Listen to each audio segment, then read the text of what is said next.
to Fandom at Rick. Oh, I jumped in. Sorry. I know. I'm too excited. You interjected. Episode 101, baby. The hype train's still going. I love it. Welcome into episode 101 of the Fandom at Random podcast. I am Ed. And I am Brian. And we welcome you into, like you said, episode 101. We covered episode 100 last week. For those of you that joined us on YouTube, thank you very much. Yeah, thank you. And for those of you who did not, what are you waiting for? Yeah. Come on.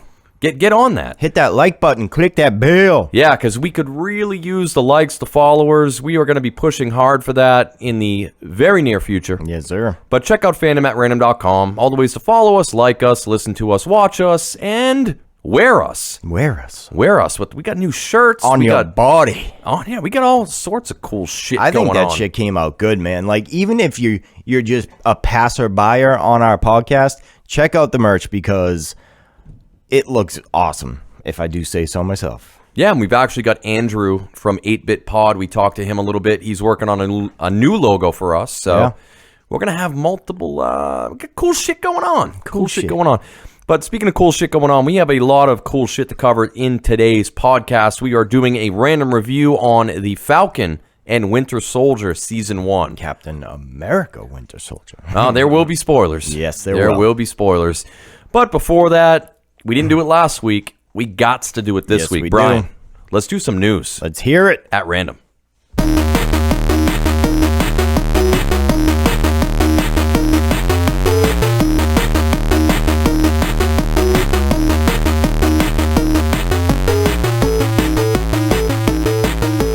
News at random.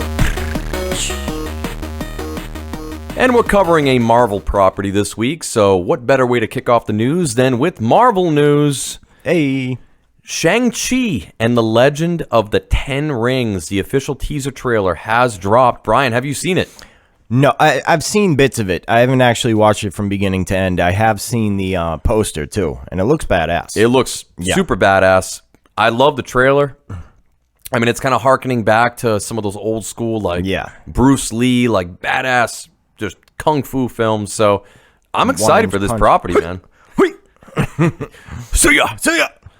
So yeah, I'm pumped for that. A lot of good Marvel shit on the horizon. Hopefully it can be like the difference we've been looking for. You know, WandaVision did it a little bit, but hopefully it can bring a new style to the Marvel universe.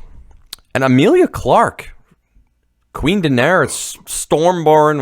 I lost track of the unburnt, everything that they ended up calling her. But speaking of Emilia Clarke, she was cast in the Marvel Universe. Yeah, have you seen this? I heard about it, yeah. Yeah, I don't know too much about the role yet. It's a mistake. She's not a good actress, man. Yeah, I didn't really like her in Terminator. Yeah, in Terminator she was bad. There was another movie about you or some rom-com, and she was terrible in that. She just kind of fit in Daenerys' role because she didn't have a personality, and it kind of flowed with the role. But so I don't know. I'm kind of interested to see what she's going to be doing there. Yeah, that'll be interesting. Let's talk some movies that dropped this weekend, and you and I both have a couple opinions here. So let's start with Mortal Kombat. Quick, I know you've seen it. I have not seen it yet, only because this past weekend was insane, man. Yeah. There was so much fandom content to consume, which we're going to talk about here. But it was a big week. So Mortal Kombat, you've seen it. Quick, non-spoiler overall review, because I know you've got a spoiler-filled review coming up on YouTube. I do. Another reason to follow us on YouTube. I am working on it, so hopefully in the next day or two. It will not be kind, ladies and gentlemen. Oh, boy. It won't be bad. All right, so non-spoiler review. They had some really kick-ass moments. The beginning, 20 minutes were pretty good. The ending was pretty good, but everything in between really felt like suck and fan service. So shit sandwich. Yeah, pretty much. It was a cock meat sandwich. So you had the delicious pumpernickel toasted bread. Yeah. It was a big old turd in the middle. Yeah, exactly. They used a lot of weird... Maybe it's because I haven't kept up with Mortal Kombat since the originals, but they had some interesting characters, some interesting fan service moments, but other than that, it was a mess. Yeah, who the hell even is this Sub-Zero guy? Yeah, dude, Sub-Zero and the costumes, you'll find out in the video, but if you guys have seen it, let us know what you think. Yeah, I've got to watch it this week. But one thing I did go to see, I actually saw it earlier today, which is why we're recording this podcast very late, which is why we got to get the energy up. Oh, yeah. It's a late cast tonight. Whoop, whoop. But Demon Slayer Mugen Train, one of the few movies that launched against Mortal Kombat this weekend. Yep. And dude, it almost beat Mortal Kombat. That's like something. in domestic take-in in America. It took in just shy of 20 million. I think Mortal Kombat took in at 21.5 last I checked. So, I mean, it is domestically, it is the biggest opening for a foreign language film, which is pretty crazy. Even the My Hero Academia movies? Yeah. Wow. It beat it. No shit. And I'm going to say it was deserved. I'm not going to talk spoilers here. I also will be doing a very short mini review Is there? at random on our YouTube channel. Another reason to follow. Cool. But yeah, I'm excited to talk about that. I thought it was a good film, and I'll delve into it more. Hell yeah. Brian, dude, we've done it. Yes, sir. Humanity has succeeded. Let's talk science at random We for a are minute. 1 minute from total recall. Space at random. Dude, we have successfully flown a helicopter on Mars. Get to the chopper now. Get to the chopper! I've been waiting all night to say that. So, I mean, this is like insane, man. Yeah. And I don't know if you've seen any video of this. No. It's like a tiny, tiny little almost drone-like chopper, but like the blades are like huge because I guess like the way like I don't know if it's the air or like the wind resistance, they had to compensate by making like the blades of the chopper like really, really long. Right. But it worked. Huh. We flew a little helicopter on Mars. No that shit's shit. crazy. That is pretty crazy. I mean, I don't know if you've seen the movie The Martian, but yeah, they explain that how like a human can take the wind resistance because it's really nothing that big. So, Right. Cool. I think it was an undercover mission to pick up the little Martians. That's why it was so tiny. They're just picking up the little guys, bringing them home. It could be. It could be, man. That's insane. I mean, dude, between Tesla and Elon Muskovich and fucking everything going on, we're making big strides in the space fandom. I mean, I'm still saying, man, I think the government, whether it's the U.S. or the world government, whoever, I think they know. I think aliens have already been here for a long time. I think they've made contact. If you look at the leaps ahead in technology. Yeah. And it's just, dude, with the movies, the comics, everything this or that, and they're just slowly getting people used to the idea that this could that there's other shit out there. I think they're building us up to the reveal. I mean, dude, they announced that we had a super cold on the loose and everyone literally bought all the toilet paper in the world.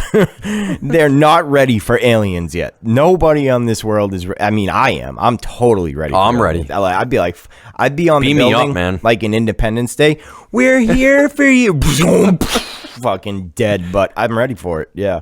Yeah, so that's cool. Let's talk some Celeste news. Not the pizza, Brian. Not Mama Celeste. I love Celeste. Not Mama Celeste. But the studio behind indie darling Celeste, the Vancouver-based Extremely OK Games, which is ironic because their games are kick-ass. They're ready to unveil it. Their next game is called Earthblade. And I was a huge fan of Celeste. Really, really cool game. And they're calling it it's a 2D explore action game in a seamless pixel art world. That makes sense for anyone that's played Celeste before. You know, they're pixel art. The music is gorgeous. They're bringing back, again, Lena Raine, who did the original soundtrack for Celeste, to do Earthblade's soundtrack. I'm excited, man. Yeah, man. One of my favorite indie games come out in the last couple of years. Sounds pretty cool. Speaking of or kind of flip the script, a non-indie game or the furthest thing from it. Right. Because Microsoft is just throwing money at this shit. Yeah, they are. Halo Infinite. I'm excited, man, because this harkens back to my early days of drinking the Mountain Dew and gaming late into the wee hours. Yep. Jeff Steitzer, the voice of Halo multiplayer, killing spree. Yeah. I'm excited. He's back. He's coming back for Halo Infinite. Sweet. So the Halo Infinite multiplayer. Well, they need something to save this game for sure. Based on those graphics alone. So good, man. Slayer. Yeah. Team Slayer. That will be cool to have the nostalgia factor while you're playing multiplayer. Hopefully, I'm rooting for this game because I have recently gotten to Halo the past few years, and I would love to be able to play a new good Halo game. Yeah, and Halo Infinite, they made the right choice by delaying it. Yeah. Again, I think it was Shigeru Miyamoto. It's the exact quote kind of escapes me, but it's a rushed game, a rushed game is bad forever, but a delayed game is eventually great. Right. Something along those lines. But good quote. Yeah, and I thanks Cyberpunk. Thanks Cyberpunk for this. Right? Because that came out and people were like, "Holy shit!" And everybody revolted. For delays. And Xbox was like, "Oh boy, yeah, we can't release this." Call all the GameStops. Tell them to give them back. Some more video game news here, dude. It's been 10 years since Portal 2 first released. Oh, damn. I saw that anniversary, a bunch of people on Twitter this past weekend kind of celebrating it, retweeting back at Valve. Why haven't we gotten Portal 3?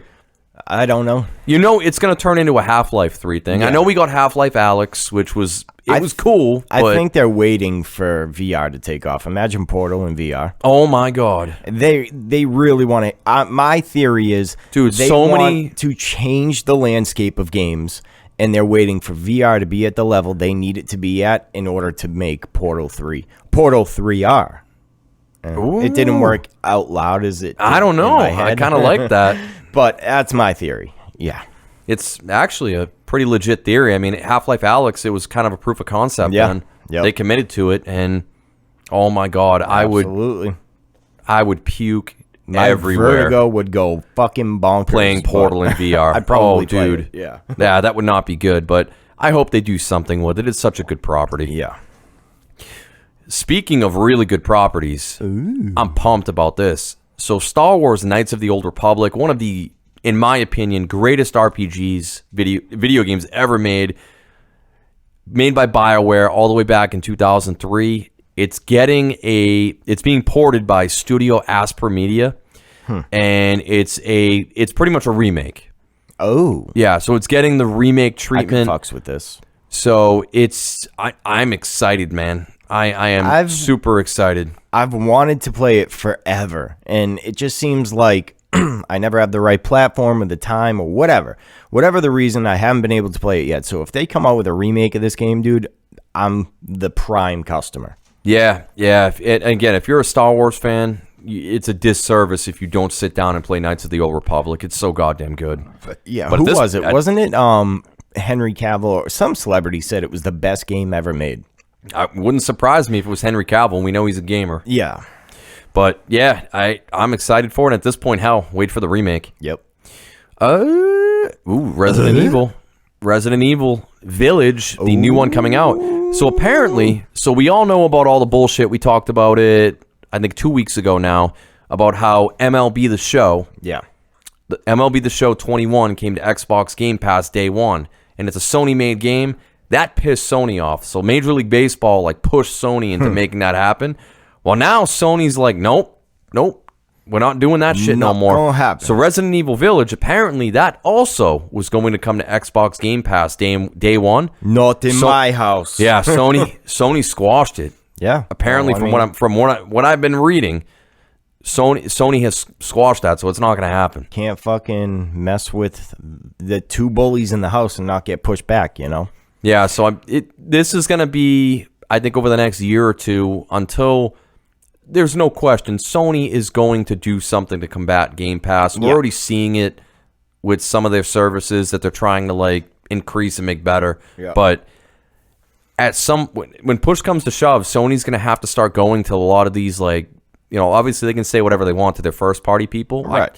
Actually, I say that they really can't because MLB The Show was first party title for them, Yeah. and the MLB was like, "No, screw you, give it to them." Yeah, but like Naughty Dog and shit, they can't go anywhere, But the third party people, they're gonna have to start really pressing them and saying, "Hey, massage the balls." Do not release this on Game Pass day one." I don't know. It's going to be interesting to see. I'm mad about it, but not mad about it because I have decided and have confirmed with the lady that this is going to be the first game I stream, and Taylor will stream it with me. For anyone who doesn't know, she hates horror. She's more scared of it than Ed is. Oh, that's tough. I don't know. And we will be playing it when it releases. She's going to stream it with me just for the jump scares and all that shit. So it's going to be a riot. The plan was to play it on Game Pass and stream it on the PC. I still have PlayStation, though, so I can do it there. Actually, quick little random ramble. Speaking of horror, me being terrified of things, so I went to see the Mugen Train movie today. Oh, God. And like they showed trailers before the film. And this is an anime film, so I'm like, all right, maybe we'll get some other like anime related things. Dude, every trailer was like a horror movie. Horror is getting big in the next year or two. I didn't catch the name of it only because so so it sucked because like I'm sitting, there were only like 2 seats left in the place when I bought them online because the fucking film has been sold out everywhere. Yeah. So I had to sit like right up front so I know everybody behind me can kind of see my head. And the trailer comes on, and immediately it's like this woman, like, you know, my husband went out on the boat alone off the dock, and, you know, with a gun, and he shot himself because, and he's like, you know, it's not going to come after you anymore. And then there's like bloody footprints on the dock. So immediately I do like, I pull my phone out like, oh, I got a text or something. Yeah. And the whole time I'm just looking down like, don't look up, don't look up, don't look up. And I'm like, oh my God. The 15-year-old girl in back's like, hey, pussy, put your phone down. And my buddy Matt's like sitting next to me like, dude, he's like, check this out. I'm like, yeah, no, I'm emails. I got to check some emails here. Yeah, hold on. It's an emergency. Never mind. Emergency's over. We're good. But that's cool, man. That's one I will definitely tune into. Yeah, I'm psyched about it because she gets funny when she gets scared. So. Speaking of game streaming, and I'm going to try to do this probably next month, I'm going to try to do Dark Souls Remastered. Ooh. So on the Series X, it runs so goddamn well. And I'm by no means an expert. I've beaten the game multiple times, but it'll be fun just to run through, and you can all see me get pissed off What was when the I name die. of the big boss there with the ring that I played? The big boss with the ring. He's the hardest, or one of the hardest guys. You had to show me how to get to him.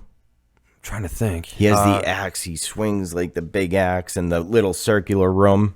Oh, that's the Capra demon. No. You get the like something ring from him. The ring. Yeah, all carry ring or some shit. But I beat him. Oh no, Havel. Havel. Yeah, Havel the Rock. Yeah, I beat him on my first try. I just wanted to say. I did. I no lie. Yeah, I love that, man. And other than that, I can't make it through. not to go on a Dark Souls rant, but again, like killing Havel early on is like awesome. Like his ring is just great. It was very it felt good. Nice. But I can't make it through that game yet. I have too much of a temper, dude. I want to keep my Switch together and not broken. Smash it. Yeah. Well, one thing that'll help you mellow out, or I should say help NFL players mellow out. Because I got high. Smoking weed is now legal. Yep. So marijuana is now legal in the NFL. Marijuana. So they are no longer testing for it in their drug testing protocols that they do pretty frequently. And, I mean, this will make a lot of players pretty damn happy. Oh, yeah. Because we've seen, and, you know, honestly, too, there have been so many players that have come out and said, you know, in playing, like, a lot of these team doctors, like, they push these narcotics on them left and right when they have all these pains and aches and injuries. Mm-hmm. And a lot of them have said that, you know, smoking weed or even taking edibles, like, helps them immensely. And there's really no negative side effects. Yeah. Other than, like, running to Taco Bell at 2 in the morning. Yeah. So you smoke those marijuana cigarettes, you can get crazy, though. No. But it's the world has been ass backwards about marijuana. It's getting better. It's not perfect yet. This is another step in that direction. Yeah. So it's pretty cool. I mean, it's going to become federally legal. I'm going to go out on a limb and say potentially by the end of this presidency, it might be federally legal. Yeah, I'd say so. And I mean, dude, I don't know the real number, but like half of addicts in the country are led there from prescription opioids.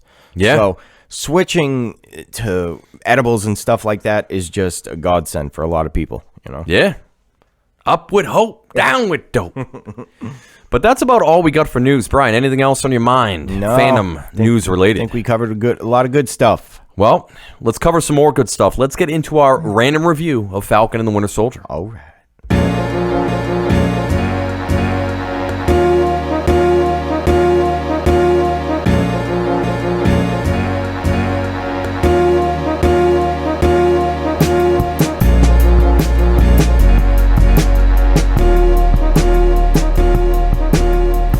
Alrighty, random review time.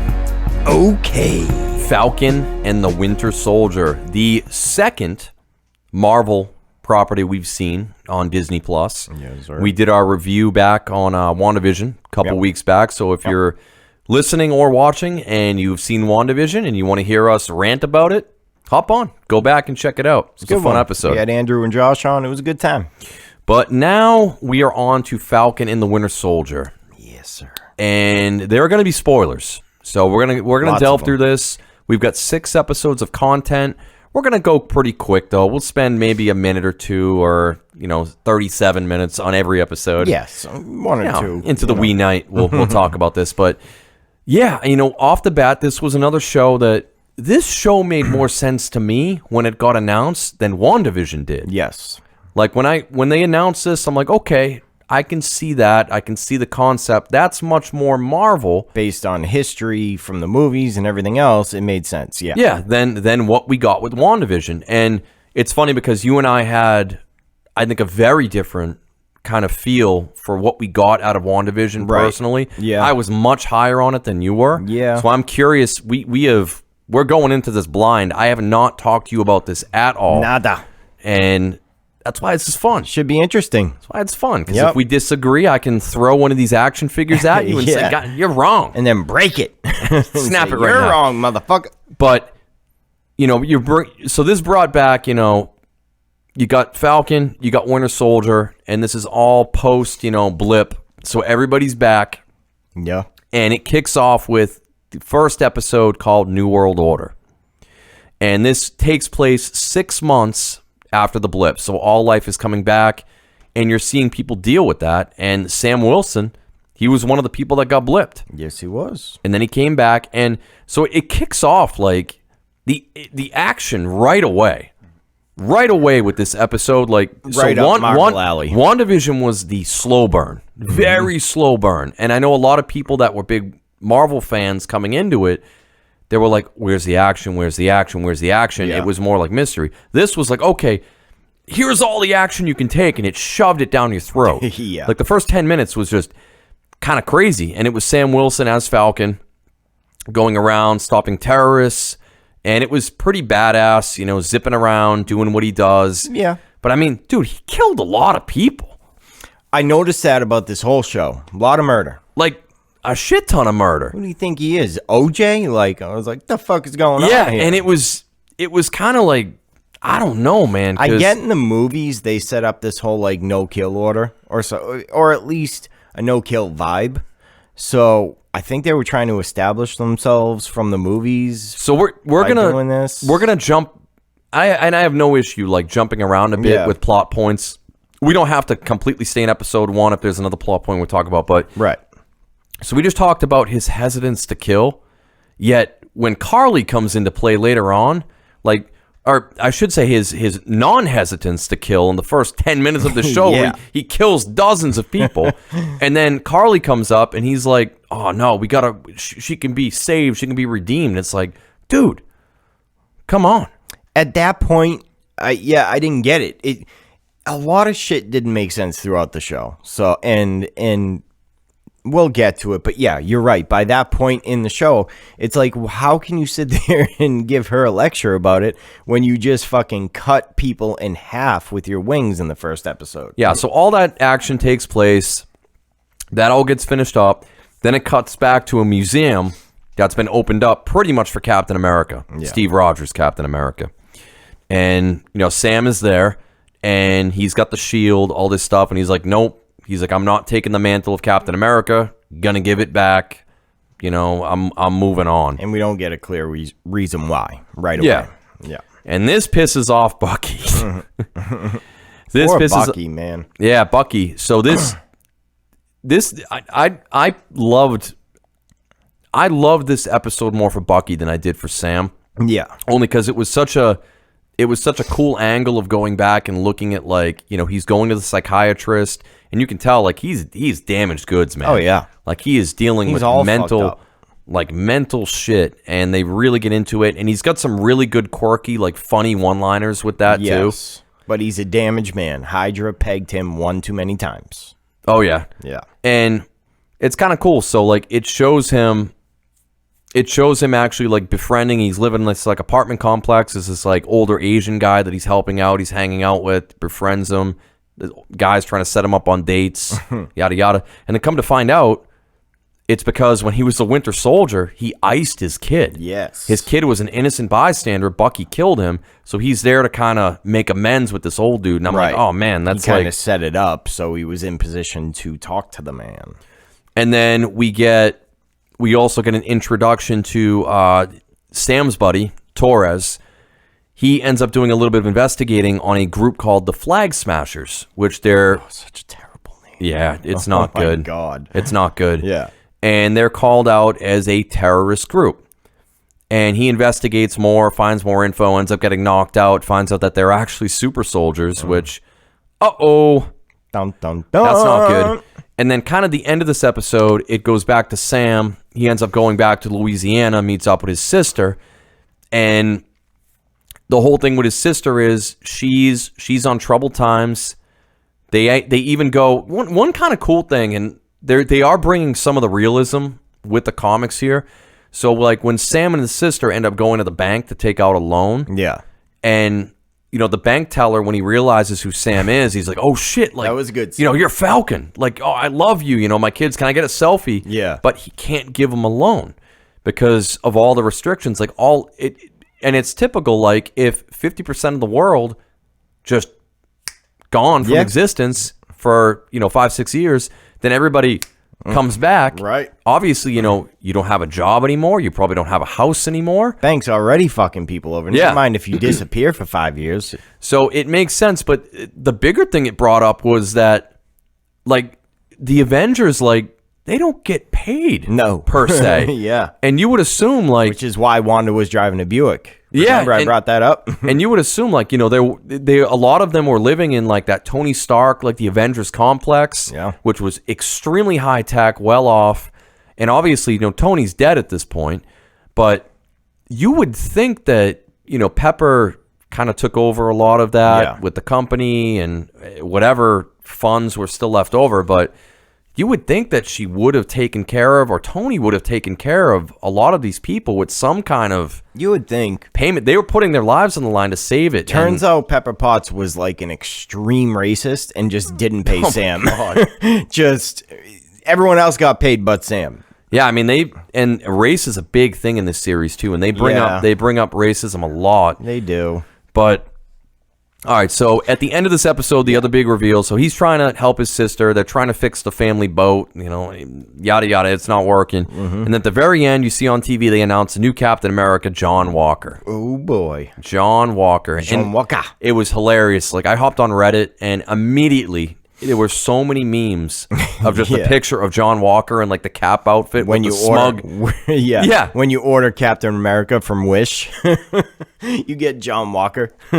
Or, like, you know, that it was the same, you know, Mom, I want Captain America. And then she says, no, we've got Captain America at home. And it's just the John Walker. That's terrible. I feel like that guy has balls to step into that role after America's ass Chris Evans plays that fucking role. Yeah, like, no, absolutely. I wouldn't do it. No.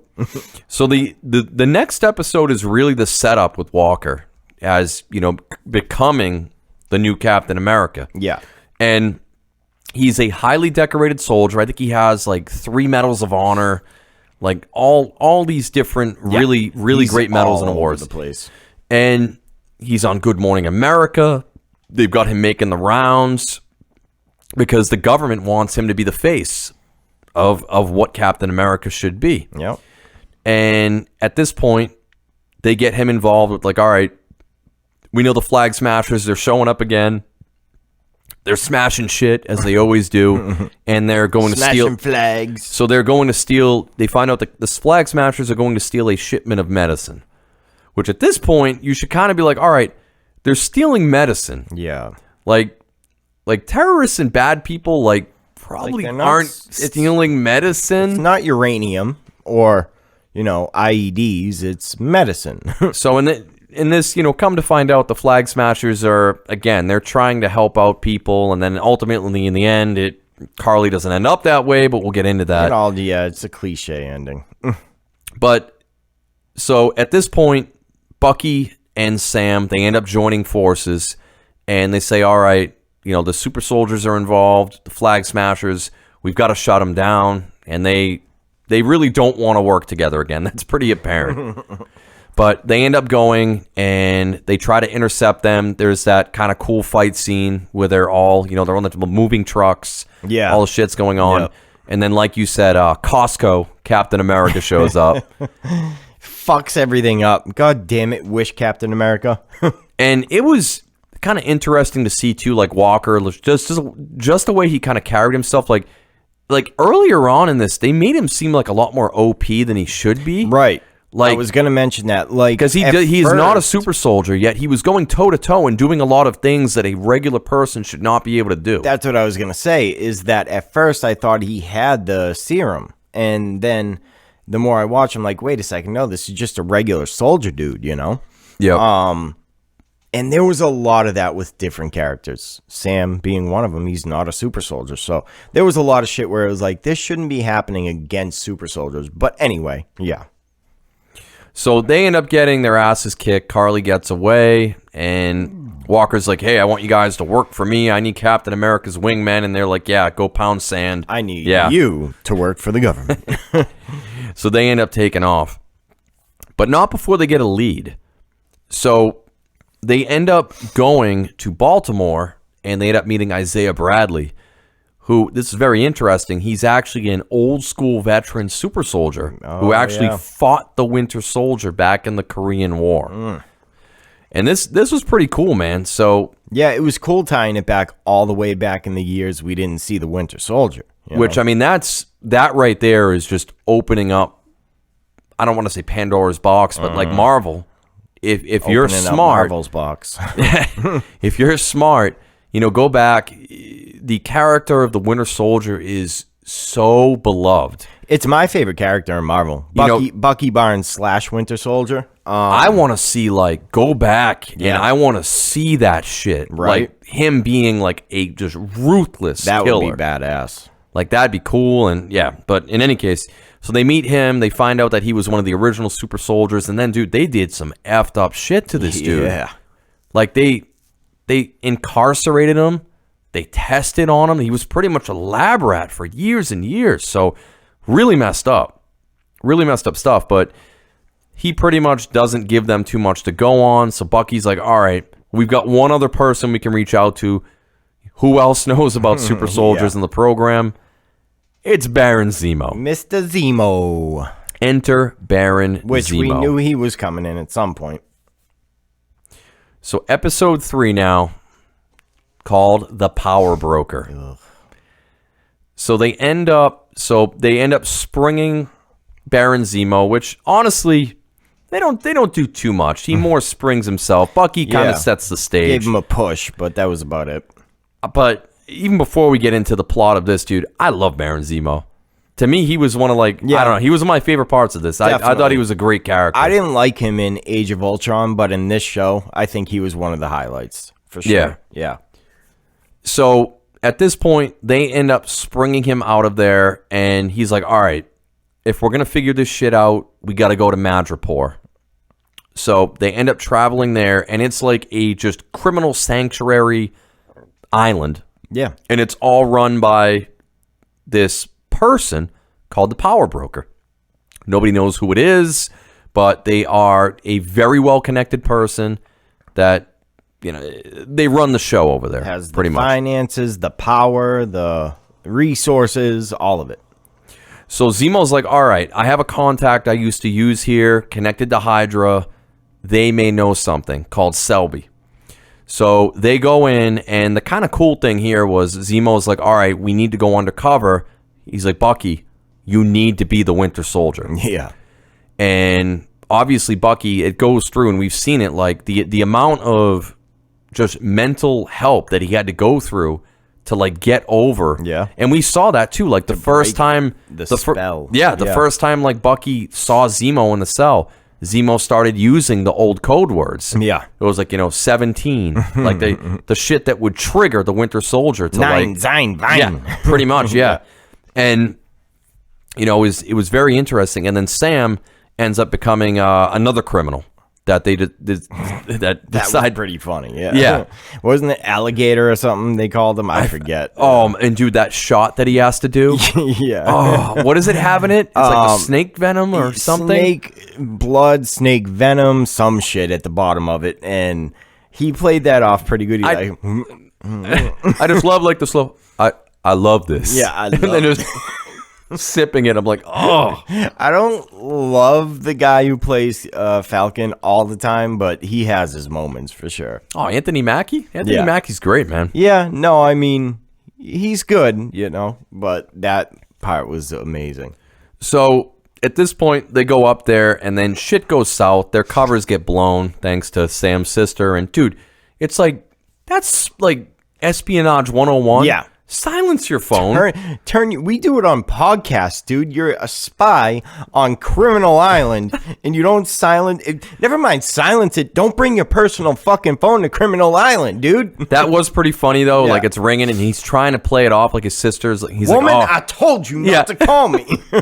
Boy, if you call me woman one more time. Oh, he's like, I love. He's like, oh, the bank. He's like, I own the bank. Like. It's so good. She's like, mm-hmm. Yeah. Yeah.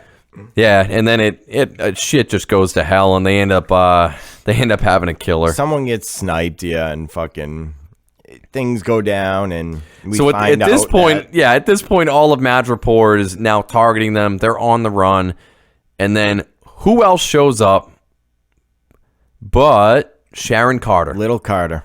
Yep. Baby Carter. How coinkadinky gento. So Peggy Carter's grandniece, correct? Not granddaughter. Right, grandniece. Yeah.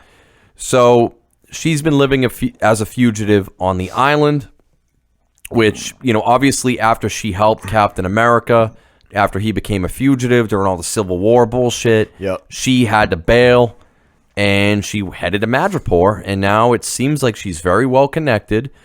Almost a little too well connected. Has a lot of power being broke in that place.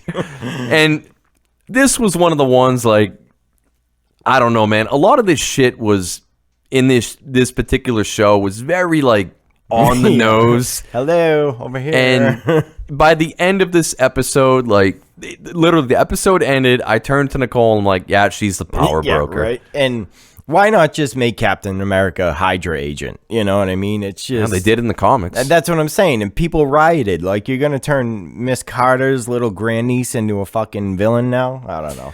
But she gives them information about somebody named Nagel, which he has a lab. Schmeagol. Yeah, Schmeagol. So this guy has a lab, and apparently he's the one that's been making the super soldier serum that has been given to the Flag Smashers. So they're like, all right, Zemo's very interested. He's like, yeah, if he's making this shit, we need to find this guy, end him.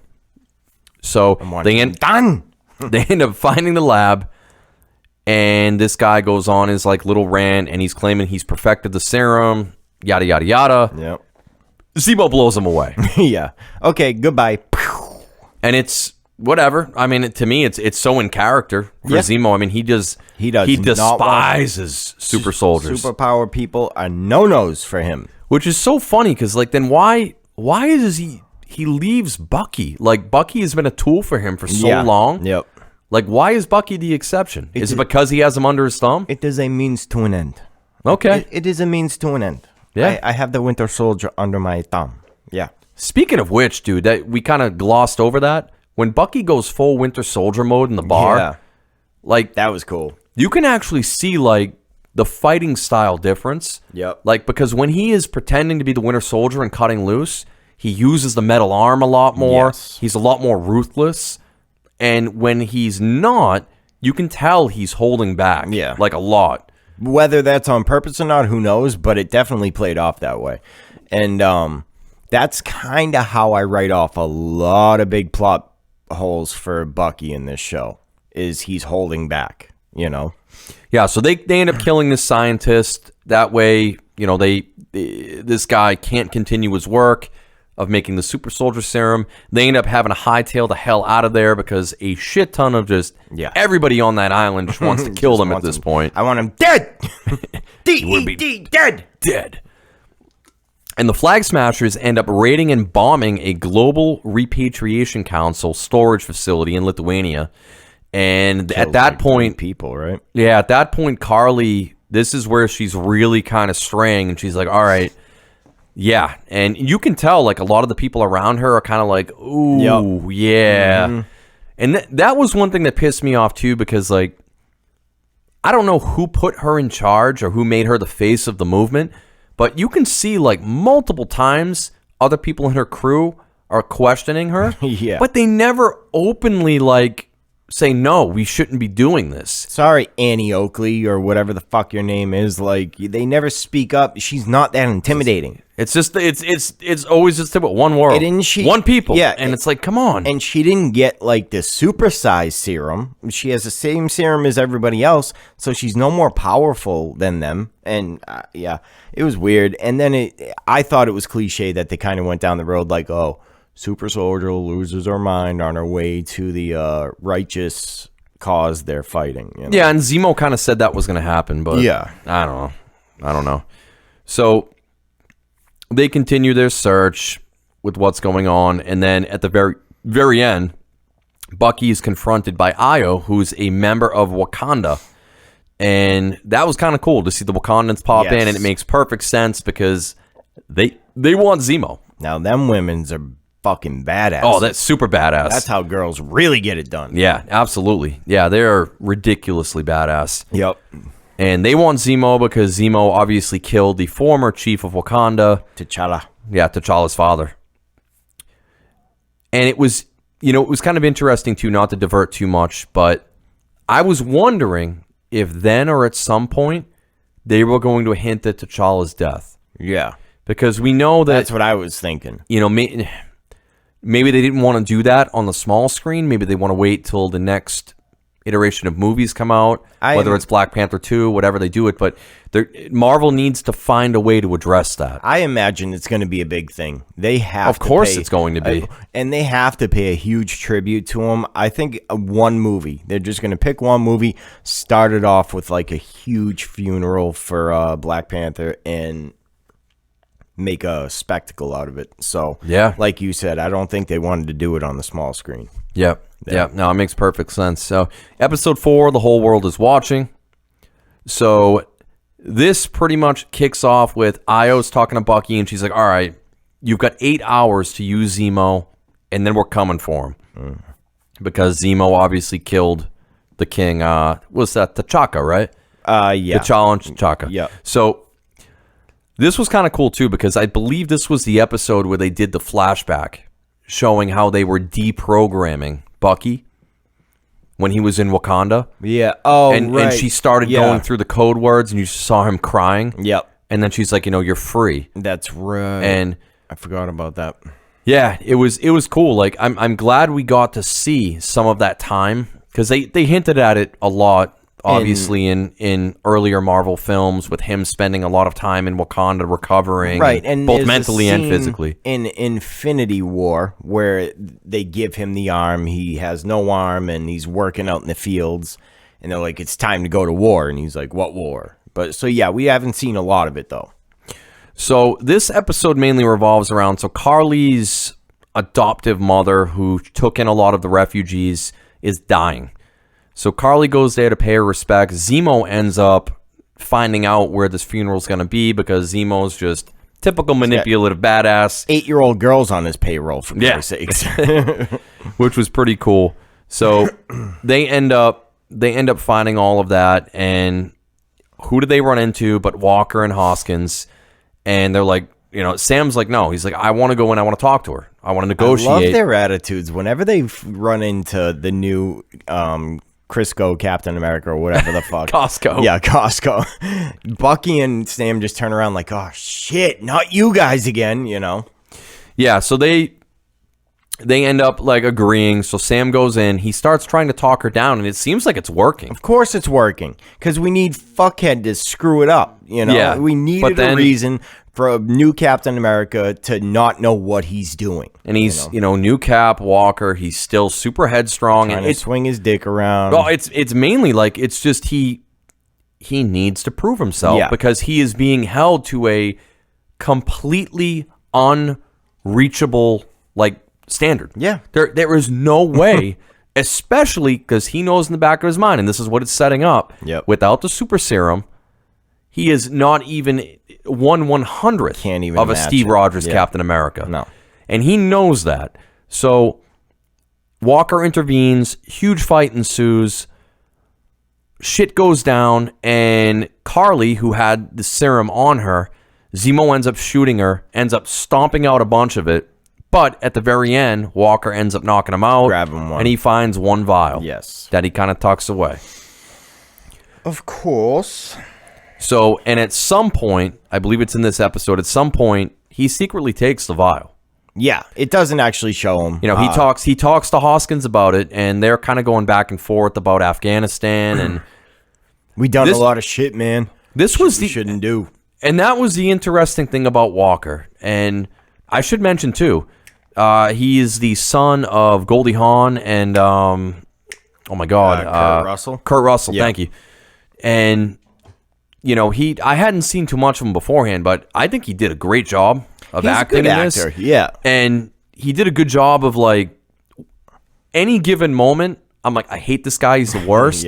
But then another given moment, I'm like, you know what? I can kind of sympathize with him. And when he's talking about, like, Afghanistan, and you start to realize, like, dude, this guy has, like, he's riddled with PTSD. Yes. From, like, all the wars and all of these just which makes standards that they put him on that he needs to achieve.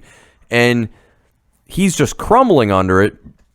And he asked the hypothetical to his buddy, like, if the serum was offered to you, and his buddy's like, hell yeah. He's like, of course. Right, he's like, imagine if we had that shit in Afghanistan, how many of our friends we could have saved. And that right there, I was like, okay, it's done. He's going to do it. It added that layer we definitely needed for Walker, because he was just some asshole soldier trying to make his way into a role, like you said, that he couldn't fill. And then we find out that he's actually a damaged hero, which makes him more interesting, which I saw it going that way anyway, so it was predictable, just like a lot of stuff, but it still hit hard when that scene came up. Yeah, so, and a lot of it leads up to, so again, he technically hasn't taken the serum yet, but they go back to the hotel room. The Wakandans end up popping in to go take Zemo. Walker ends up going in with his buddy, and this is where Walker really gets humiliated. His ass handed to him. Ass kicked. On a silver platter. And he turns to his buddy, and he's like, they weren't even super soldiers.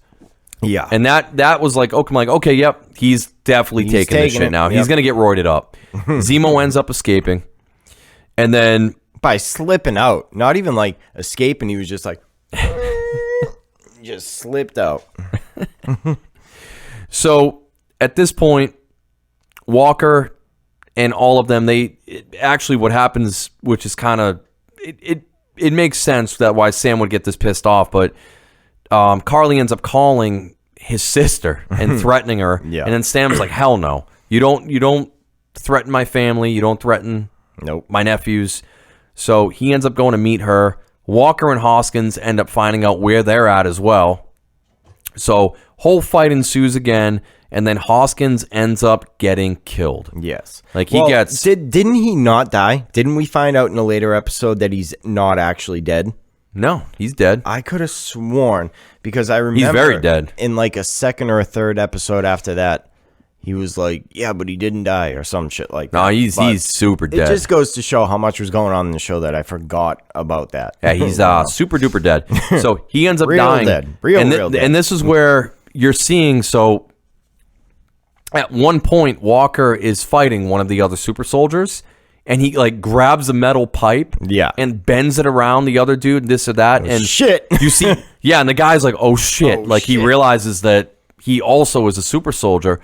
Sam also sees it happen, and he's like, oh, no, hell no, you didn't. Hell no. So that shit all goes on. Walker's buddy gets killed, and then this was one of the better scenes to me in the whole show. Definitely. Walker just goes into rage mode. You know me, dude. When blood comes on the screen, I'm sucked in. And you don't all right, here we go. You don't see it too much in Marvel. No. And he smashes out the window. The first guy he hunts down, he takes the shield in front of dozens of people and just kills a dude. And absolutely kills him. And Cold blood. before he starts going to fucking downtown on him, the guy's like, it wasn't me. I didn't do anything. He doesn't even give a fuck. Nope. Just keep slamming into him. And that's that image of the shield with blood on the bottom of it. Dripping down off. it. I was like, and he just puts it back on his arm. And I'm like, yep. This I can fucks with. But unfortunately, that was like the only scene we had like that. And it hit, but it should have hit more. You know? Well, there was one other scene which we're about to talk about. Episode 5. So at this point, Bucky and Sam are like, all right, dude, we need to take Walker down. Like, we need to get the shield away from him and, like, subdue him. And they end up having, like, a crazy fight with him. And this is where, like, this was another one of, like, those chilling, like, things where Walker turns and he goes, I am Captain America. And he has, like, full-on, like, crazy face. And I'm like, oh, shit, like, that is badass. Right. And the way he delivered the line, it was just so goddamn good. But eventually they do end up knocking him out. You know, Sam's wingsuit gets completely destroyed. Yeah. And just the fact that it took both of them, like, and this is one of my persistent problems throughout the whole show. I'll bring it up now. Bucky got fucked in this show. Completely up and down, left and right, up the ass. He took a backseat to this whole TV show when really he should have been equal with Sam. The both of them going off against a new super soldier who doesn't know how to use his powers or the shield barely. When Winter Soldier himself went up against Steve Rogers, Captain America, the Captain America. And Black Widow at the same time. And Black Widow at the same time. And essentially beat them once or twice. But now, even holding back, he should not have taken that much effort to beat, you know? Yeah. And this is only one example. Yeah, so, we'll talk about that in a little bit when we get to our reviews. But so this whole episode, so after they do that, you know, they end up breaking Walker's arm. That was a good scene, too. And then, you know, they end up bringing him back in. So Bucky, at this point, goes back. He finds Zemo in Sokovia, ends up handing him over to the Wakandans. So, and it kind of a cool scene to show how Bucky has grown. Takes the gun, puts it right up to Zemo's head, and just click, but nothing. And then he drops the bullets out of his other hand to show that, you know, he can't be controlled anymore. Right. So he kind of writes his own rules at this point, which was kind of cool. Drop the mic. And then you get Walker back in the U.S., and he is amazingly, honorably discharged. Yeah. He's stripped of his Captain America title, so at this point, he's kind of freaking out. But then, dude, you get Elaine. Elaine from Seinfeld shows up. Yeah, that was like, weird. I was like, what the fuck? So he's approached good, by Elaine. Contessa Valentina Allegra de Fontaine. Oh, is her full name. Okay. Which I don't know her too much in Marvel lore. Me neither, yeah. But in any case, she seems hooked up, and she's like, all right, you know, if we know you took the serum, we know you're a super soldier, you can help this country. Mm-hmm. We want you to work for us. And he's like, okay, whatever, I'll do it. So all you have to do is find them in the attic. So Sam ends up going back to visit Bradley after all this. His wingsuit is destroyed, and they have a long conversation again about, you know, he goes back into, you know, him being incarcerated, and then can a black man be Captain America, and should a black man be Captain America? Yeah. And they bring up this whole hypothetical, and, you know, wearing the stars and stripes, holding that shield, and how, you know, impactful and like what it would mean for something like that to happen, and like how many people out there would take offense to it or have an issue with it, this or that. So they kind of go down that road a little bit.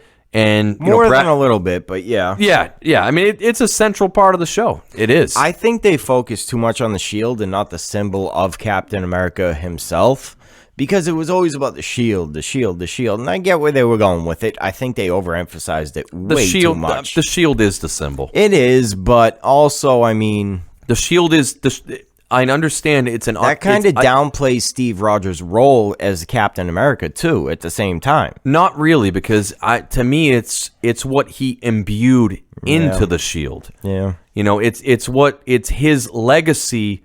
The man is dead. Steve Rogers is dead. His legacy lives on in that indestructible shield and everything that he did. And to me, I think that is more the conversation they're getting into. Yeah. That's my opinion. Yeah. You may feel different. I said, I agree with the point they were trying to make. I just think every episode, for a good 15 minutes an episode, they didn't have to go back and forth about, it's the shield, it's a symbol. It's like, we get it. Just move on. Yeah, they did. I'll agree with you there. They did spend a lot of time kind of beating people over the head with that. But, so that all goes down, and then Sam ends up, you know what? He goes back home. He goes back home with his sister.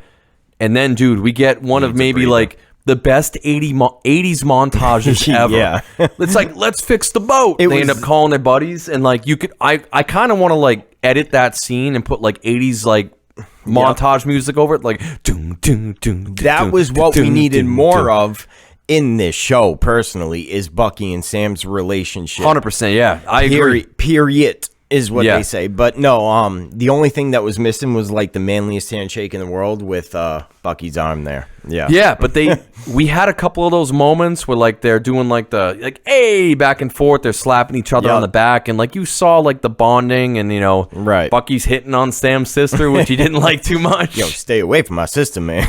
And then it shows them like training with the shield. Yeah. Which was kind of cool, and you see where Sam becomes a gymnast. Yeah. Yeah, and you see Sam like over time just training, and that to me is like a kind of testament to him. Like, he is at the peak of human conditioning. Yeah, to be able to even handle that shield and do what he can do, right, without having the serum. And they really kind of struck on that. Definitely. So at this point, the Flag Smashers are back. They're planning an attack on the GRC conference in New York City. And they're joined by Batroc, who's played by a UFC fighter whose name escapes me George at the moment. St. Pierre. Thank you. Yeah. And yeah, he was cool in that role. I did like him. Yeah. But it kind of highlighted something for me, though. The fight choreography, I felt, would be more like the fight between GSP, and Captain America in the Winter Soldier. You remember that fight scene and it was awesome. How fucking hard it hit? I expected the fight scenes to be more like that in this show, and they weren't. They lacked that hard-hitting, like John Wick style martial arts. Dude, even the scene with Steve Rogers in Winter Soldier. Yeah, like the cars exploding in the middle of the street. Yep. Like the knife flips and shit going on. Absolutely, and dude. I was expecting more of that, and we got gymnastics, basically. Yeah, and it was a lot of like very quick shot, juddery cameras, and really like quick editing. Yeah, so that was another thing that really disappointed me. So that ends up happening, and Walker ends up building a new shield from scrap metal and his war medals. It lasted a good while. Yeah. So at this point, like that boy is just he can't quit the Captain America. I felt like Sam was gonna tap on the head, like, oh, the poor thing, it's retarded. Oh. So lastly, number 6, one world, one people. One world. All right. One people. This is the finale. And the theme of this episode is it's too dark to see anything. Yeah. This was like Game of Thrones, like when I was gonna say the blackout episode. Yeah, when they stormed Winterfell and they said like the action was gonna be so amazing you couldn't see shit. Yeah. A lot of these scenes, man, like especially with Falcon. Well, I feel like because he's like the White Falcon. Sorry, his suit is all white now. They wanted to highlight him in the suit when really it just all ended up looking really dark. Yeah, it was just I don't know if just the way they shot it and everything, it was just kind of dark and hard to follow a lot of the action. Yeah, it looked really weird. In any case, at this point, Sam shows up in New York. he is Captain America. The Wakandans made him a badass new suit. Yes. Straight out of the comics. And unfortunately, this wasn't too much of a surprise for anyone because his action figure actually leaked like weeks ago on Reddit, on multiple social media platforms, showed him as Captain America. But real quick, how did you feel about the suit? The suit, I thought, he looked badass. Honestly, when he wasn't talking, I think he made a great Captain America. When he's lifting the truck up and when he's using all the jets and sticking his fucking wings in the ground to kind of hold off attacks, I think he looks like a badass. Yeah. I think the suit came out really good. I think this was one of the more comic accurate suits. Yes. Yep. So a lot of the other ones, they'll either dull the colors or they'll change it to make it seem a little bit more real world appropriate. This one, they were like, screw it. We're going to keep it bright. We're going to keep it. And I enjoyed that. Went all out. Yeah. I enjoyed that they kept it very authentic. Yeah, I liked it a lot. And at this point, Flag Smashers show up. So they want to stop this vote from happening. They're going after what I perceive to be like senators, maybe. Yeah. I don't even know. One of them was I know one of them was a senator. So they show up and they want to, or I should say Sam wants to kind of still extend the olive branch with Carly. Yep. But She's people, far gone. yeah, other people not so much. Nope. So let me see here. Yeah. What do I want to talk about? We get the badass scene with Sam, going with the helicopter and this or that. That was pretty cool. That kind of showcased what he was going to be. He's not a super soldier, so he has to come up with very creative ways to fix situations like Captain America did, Mm-hmm. And, you get Bucky kind of doing his thing. They're all going after Agent Carter. This pissed me off. Sharon Carter showed up. Bucky went one-on-one with one of the underlings of the Flag Smashers and barely held his own. Yeah. And I'm like, all right, at this point, there's no coming back for Bucky. They fucked him. This show should have used Bucky a lot more, and I'm biased because he's my favorite character, but still, they fucked him. You fucked us, Marvel. But anyway. No, I agree. But we're going to talk about that soon in our review scores. But to see him struggle that much was hard. Yeah. But this all leads up to the penultimate end fight, which, again, you mentioned, you get Sam doing cool shit, with pulling up the van, this or that. And, you even have Walker. Walker gets redeemed in this episode. He does. Walker shows up. He can choose between getting revenge on Carly, pulling the van back up. He goes for the van and saves them. Yeah. So it's kind of cool. Walker does end up getting redeemed in the end.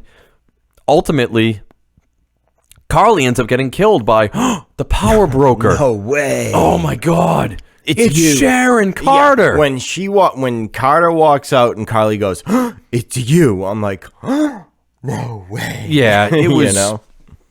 It was so obvious, and I don't know what it was. Like, yeah, I wasn't a super huge fan of the Flag Smashers, or wasn't a super huge fan of Sharon Carter showing up again. Rumor has it they were going to cause an epidemic or something like that, a world-changing epidemic, in order to bring it back to what it was like when the blip happened. They caused COVID? Yes. Flag Smashers? Something like that. And the studio execs or something wrote it off, so they were left with the leftovers of that storyline, which is why it felt very unmotivated, very convoluted, and very unemotional at the end. Yeah, no, I hear you. You know. So pretty much ending this episode, Sam ends up, actually, the symbolism here, the imagery, you have him flying down holding the dead Carly with the wings out, almost like an angel, in the full-on Captain America gear. Then he goes on, live TV. He kind of gives his 2 cents on everything, the situation. More than 2 cents. Oh, yeah. He scolded those motherfuckers. yeah. So it was kind of cool, and you could definitely tell, like, they're throwing some real-world shit in there, too, kind of saying, hey, like, if you guys have the means, you need to step up and help people out there in the real world. I get that he's a different Captain America. He just lacks the hope and the Boy Scoutishness of Captain America, so it felt off. I'm hoping they build upon it more in the next season. They'll build them more. and that he becomes more of the good, picture of America and hope in the next season. But yeah, well, I think that a lot of that too. I mean, you had Steve Rogers, who again came from the early 1900s, and now you have Sam, who is a current day he's Captain a modern America. Captain America. So I mean, he is, like you said, ideals and all that shit changes. Yeah, and I think he brings some of that. But so pretty much, end of this episode, Walker ends up he becomes a U.S. agent.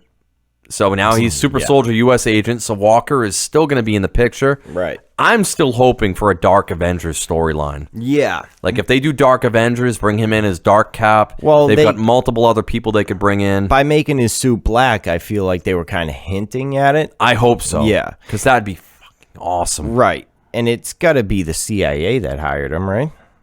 We don't know. Yeah, I mean, we don't know. Bucky Barnes, he goes and makes amends with everyone he hurt.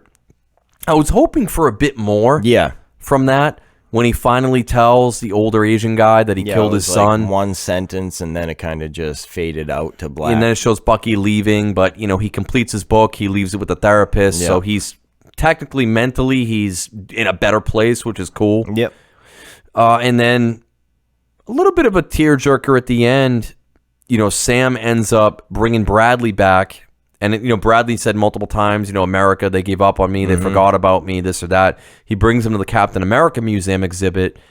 And you see that there's an actual entire exhibit now dedicated to him. Right. And Sam says, no one will ever forget what you did, which was pretty cool. Yeah, it was good. Which is pretty cool. And then in a mid-credits scene towards the very end, Sharon Carter, she gets fully pardoned. She gets to come back to the CIA, and she's like, "Hey, guess what? This is so bad. I get to now have all direct access Free to the market, bitches." Yeah, that's how it came off to me, and I hated it so bad. I hated it. Yeah, no, now we have unlimited access, so free market. Here we go. I'm like, you got to be fucking kidding me. It was so dude. dumb. Yeah, it's like we're gonna get the. You're gonna leave us Peggy Carter's great niece. You're going to leave us with her just being a money-hungry, revenge-driven villain like we've seen 138,000 times before. And that to me, you just hammer, nail, head, you nailed it. So we're done with this. Now we can get into openly talking about it before we get our review scores. But what you just said right now, that's what pissed me off the most. So Peggy Carter, she was like an icon. Right. I mean, she started S.H.I.E.L.D., correct? Yes, yeah. Or at least was one of the people that started it, yeah. So, I mean, she was just such a beacon of goodness. Her along with... She was like the female Captain America without pretty the much. suit. Yeah. Yeah, pretty much, yeah. And to see Sharon just disgrace that legacy. There was no character building. Like, how did she get to this point? It's no fighting with how your aunt was or who she was or what she did, and was it painful for you to switch to this villain type role? What made you do it? No, it was just like, this has been in me all the time. I'm gonna be a villain now. It just such a turn, Yeah, and the whole thing with her being extradited to Madripoor and having to do there, and I can't go back. I gotta do this. Yeah. Oh, come on now. It's like everybody, now we know you just like the power. That's exactly what it is. Yeah, that's why you were there. That's why you went there, probably. You just wanted the power. Yeah, she got a taste of the power, taste of the bad, and didn't let go. Yep. I also agree with you full-heartedly that Bucky was horrendously underused in this series. Howard Stark, Peggy Carter, and Chester Phillips started S.H.I.E.L.D. Okay, yeah. I knew Peggy Carter was one of the founding members. But Bucky was, there's no other way to put it, he was underutilized. Yes, and he was. His, again, power set was very... different. It was different. It wasn't predictable. Yeah. And some of that I've at least read online, I've heard other people that I've talked to kind of said, well, he's trying to hold back the Winter Soldier persona, and he doesn't want to go all out and kill people. And it's like, so the strategizing, the training, the intelligence of who he was doesn't help him fight still. Just because he's trying to hold back not murdering people, that doesn't mean he can't still be a complete badass. Yeah, so I wasn't crazy about how they portrayed Bucky. Yeah. I enjoyed Baron Zemo. I thought that character was cool. So one thing I think that is going to be a positive, there is one thing I know about the comics, and that is the Thunderbolts is started by Zemo, which is a group of heroes when the Avengers are killed, or I can't remember exactly what, they're killed or they disappear, and the Thunderbolts stepped in, headed by Zemo as heroes, and you come to find out they're villains dressed up as heroes that have been doing the dirty jobs the government wants them to do. I mean, and I think they're setting that up with Zemo in the prison. Yeah, I mean, Zemo's not even really a villain. I mean, he's more an anti-hero. Yeah, but so I remember this story. I read it a while ago, the Thunderbolts. I think that's where they head with them. So that was a good point of the season for me. The relationship between Bucky and Sam was not explored nearly enough. In the first episode, a little bit. Like, oh, if he was wrong about you, he was wrong about me. But like we said, the boat scene where they're fixing it together and shit, that was really good. We should have saw more of that.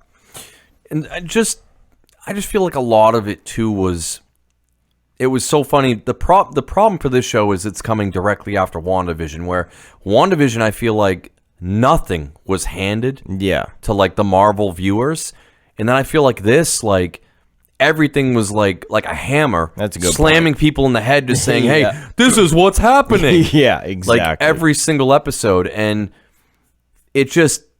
I don't want to say they were questioning Marvel viewers' intelligence or this or that, but... Yeah, but it was very much run-of-the-mill Marvel. Like very run-of-the-mill Marvel. Very obvious. The fight scenes just weren't there for me. I expected so much more. Because it's coming off the Winter Soldier movie. Like, everything we're working with here started with the Winter Soldier movie. The choreography was fucking top-notch, and I thought we were going to see more of that, and we didn't at all. As a matter of fact, like I said, it was more like dancing than fighting. Yeah. You know? So I was disappointed in that, and we already mentioned a few other things. So it wasn't a huge win, but it wasn't a loss for me this season. All right. Anything else you want to mention before we get into our review scores? No, I think we covered a good amount. So I usually go first. Brian, why don't you go first this time? All right. This was a tough one, honestly, because I didn't want to go too low with it, because I did enjoy it. But I didn't enjoy it as much as WandaVision, and I gave that a 7.5. So I'm going to go with a 7 even on this one. Okay. Yeah. I think that's a fair score, because, again, it was run-of-the-mill, and run-of-the-mill Marvel is about a 7, you know? So I was much higher on WandaVision than you were. Yes. I believe, if I'm not mistaken, I think I give WandaVision like a 9.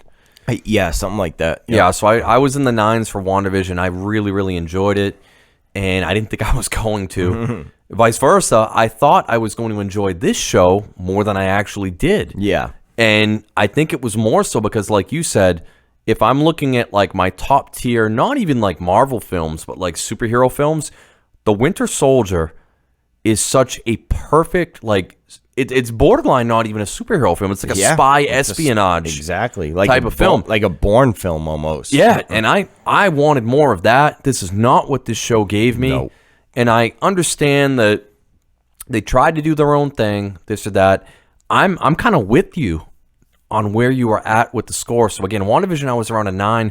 This, I'm hovering around because I don't want to bury it, because it was okay. It was okay. I'm probably at maybe like a 7.3. Yeah, makes sense, because it's entertaining enough to be able to sit down and watch it and not have to be like, oh fuck, you know.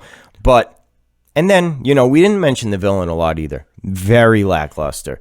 Carly was miscast completely. I didn't buy for a second that people were scared of her, or why they should be scared of her.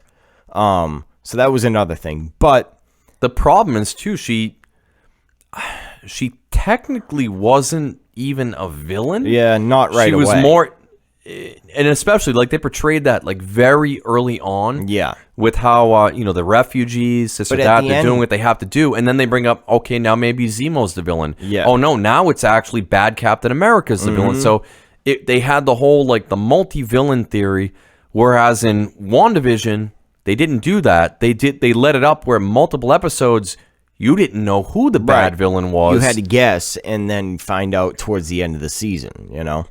But, and yeah. then at the end, they wiped all the shit with Carly away anyway because she was just going to kill everybody. She was going to kill Peggy. She was going to kill Sam. She didn't give a fuck. She was just going to pull the trigger on everybody anyway. So all our ideals went out the window in the last episode. Yeah, so it was leading up to that. But yeah, again, like you said, entertaining enough. 7 for me, 7.3 for you. I think that's probably a little more fair than we should have been, but fair, definitely. I agree. Yes. I like it. I liked it. I'm excited to see what they do next season, though. Well, next week, Brian, Dun, dun, dun. we've got another random review. Hope you're feeling invincible over there. Yeah. I got to watch the new episode. I'm psyched. Oh, it's so good, man. Well, randos, thank you for listening. Thank you. We'll be back next week, same time, same channel. We'll see you then. Catch you later. Bye.